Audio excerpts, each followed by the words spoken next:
యావత్ తెలంగాణలో ఒక ఉత్సాహం ఉన్నది. బీఆర్ఎస్ పార్టీ మీటింగ్ అంటే తెలంగాణ జనజాతర, ఇది మన జాతర అనేటటువంటి ఆలోచనతో పెద్ద ఎత్తున ప్రజలందరూ కూడా కదులుతున్నటువంటి పరిస్థితి మనం ఇవాళ రాష్ట్ర వ్యాప్తంగా చూస్తున్నటువంటి సందర్భం. ఖమ్మంలో ప్రత్యేకించి ఇక్కడ 3 మంత్రులు ఉన్నారు, ఒక ఉప ముఖ్యమంత్రి, 2 మంత్రులు. కానీ నిన్న కూడా వానబడి ధాన్యం తడిసిపోయి బస్తాలలో మొలకెత్తే పరిస్థితి ఉంటే, మామిడి ఖాతా అంతా రాలిపోయి మామిడి రైతులు ఇబ్బందులలో ఉంటే, రాష్ట్ర వ్యాప్తంగా అనేక మంది రైతులు కన్నీళ్లు గారుస్తూ ఉంటే, కనీసం ఒక మాట మాట్లాడి ఒక రివ్యూ పెట్టుకొని నష్టం ఎంత జరిగిందని రెవెన్యూ అధికారులతోని మాట్లాడేటటువంటి తీరిక కూడా లేనటువంటి ప్రభుత్వం ఉండడం నిజంగా మన దౌర్భాగ్యం. ఇక్కడ ఉప ముఖ్యమంత్రి గారు ఉన్నారు, మరి ముఖ్యమంత్రి తర్వాతి పోస్టు అంటే ఎంత బాధ్యత ఉండాలి, ఎంత ఆలోచన ఉండాలి. కానీ ఇప్పటి వరకు రైతుల్ని కనీసం పలకరించిన పాపాల పోలేదు. ఈ జిల్లాలో ఉన్నటువంటి 3 మంత్రులు వాళ్ళు ఒకరి మీద ఒకరు ఆధిపత్యం చెలాయించుకునేటటువంటి ప్రయత్నం తప్పితే ప్రజల సమస్యల మీద మాట్లాడాలన్నటువంటి ఆలోచన లేకపోవడం నిజంగా దారుణం. మరి ఇంకా విచిత్రం ఏంటంటే, ఖమ్మం జిల్లా అంటేనే కామ్రేడ్ల జిల్లా అంటారు. ఇవాళ కామ్రేడ్లు అధికారంలో ఉన్నారు కాబట్టి ప్రభుత్వాన్ని ప్రజా సమస్యల మీద నిలదీయకపోవడం అన్నది చాలా దారుణం. వాళ్ళు ఒక బ్యాలెన్సింగ్ ఫోర్స్గా ఉంటారు కమ్యూనిస్టులని దేశవ్యాప్తంగా కూడా ఒక చర్చ ఉన్నది. అధికారంలో ఎవరున్నా సరే ప్రజల తరఫున కనీసం వీళ్ళన్నా ప్రశ్నిస్తారని ఒక నమ్మకం ఉండే.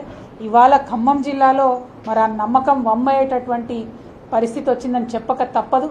ఎందుకంటే మరి ఇక్కడ ఉన్నటువంటి పెద్దలే, ఉమ్మడి ఖమ్మం జిల్లాలో ఉన్నటువంటి పెద్దలే మరి వాళ్ళ ప్రభుత్వంలో భాగస్వాములై ఉన్నందుకు ప్రశ్నిస్తలేరేమో అని అనుకోవాల్సినటువంటి పరిస్థితి వచ్చింది.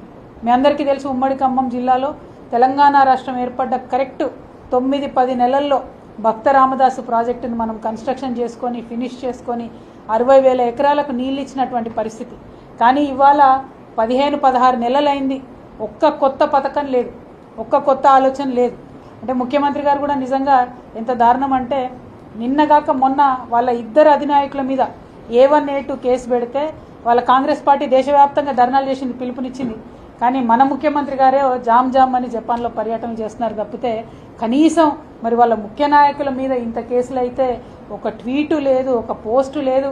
మరి జపాన్లో ఇంటర్నెట్ పనిచేస్తలేదేమో నాకు తెలియదు. కానీ వానబడియాల రాష్ట్రం అతలాకుతలం అవుతుంటే ముఖ్యమంత్రి గారు ఎక్కడుంటే ఏంటి, ఒక్క మాట రెవెన్యూ శాఖ అధికారులతోని మరి ఎంత వర్షం పడుతుంది ఏం సంగతి అని అడిగితే బాగుండేది. ఇక్కడ ఉన్నటువంటి మా నాయకులందరికీ తెలుసు, కేసీఆర్ గారు ముఖ్యమంత్రిగా ఉన్నప్పుడు వాన పడిందంటే ప్రతి జిల్లా అధ్యక్షుడికి ఫోను, ఎంత వాన పడింది, ఏ నియోజకవర్గంలో పడింది, ఏ పంట పాడవుతుంది, ఏం జరుగుతుంది అని రెవెన్యూ అధికారులని పరుగులు పెట్టించినటువంటి పరిస్థితి. నేను ఇవాళ డిమాండ్ చేస్తూ ఉన్న ఖమ్మం జిల్లాలో, ఖమ్మమే కాదు మన రాష్ట్ర వ్యాప్తంగా పంట నష్టం జరిగినటువంటి రైతులందరికీ ఎకరానికి 20,000 చొప్పున ఈ ప్రభుత్వం తక్షణమే నష్టపరిహారం ప్రకటించాలి, అధికారులను అలర్ట్ చేయాలి, అన్ని రకాల పంటలను కూడా వచ్చి ఒకసారి అధికారులు చూసుకోవాలి. పరిపాలన కంప్లీట్గా పడకేసినటువంటి పరిస్థితి రాష్ట్రంలో ఉన్నది. నిన్న ములుగుకు ఇదే జిల్లాకు సంబంధించినటువంటి మంత్రి గారు పొంగులేటి శ్రీనివాసరెడ్డి గారు వెళ్తే అక్కడ ఒక చిన్న బిడ్డ చచ్చిపోయినటువంటి శిశువును పైకెత్తి మంత్రులకు చూపించి హాస్పిటల్కి పోతే మా బిడ్డ చనిపోయిందని చెప్పేటటువంటి దయనీయమైన పరిస్థితి. హాస్పిటల్ వెళ్ళడానికి ఆస్కారం లేనటువంటి పరిస్థితుల్లో ఉన్నాయి, హాస్టల్ వెళ్ళలేనటువంటి పరిస్థితుల్లో ఉన్నాయి. ఏదైతే కేసీఆర్ గారు వెంటబడి ప్రజలకు ఆరోగ్యం బాగుండాలి, విద్య బాగుండాలి, రైతులు బాగుండాలి అని చెప్పినరో అవేవి కూడా చేయనటువంటి పరిస్థితి. ఈ ముఖ్యమంత్రి గారు ఏదైతే చెప్పినరో ఏ ఒక్కటి కూడా చేయనటువంటి పరిస్థితి.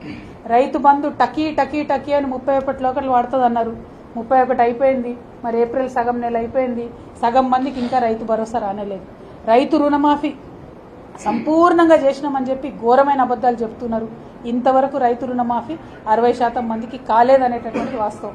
రైతు కూలీలు ఇదే ఖమ్మం జిల్లాలో కామ్రేడ్లు ఉన్నారు కాబట్టి కూలీలు చెప్తా ఉన్నా, 2.5 లక్షల మంది రైతులు ఉంటే 4,25,000 పైచీలకు రైతు కూలీలు ఉంటారు ఈ ఖమ్మం జిల్లాలో.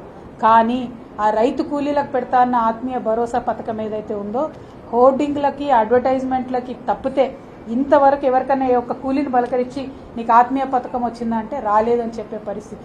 సో ఏదైతే ఫ్లాగ్షిప్ ప్రోగ్రామ్స్ అని కాంగ్రెస్ పార్టీ చెప్పిందో, ఏదైతే ముఖ్యమంత్రి గారు ఇగో ఈ డేట్ లోపల అయిపోతాయని అంటారో ఒక్కటంటే ఒకటి కూడా అమలు కానటువంటి పరిస్థితి ఉన్నది.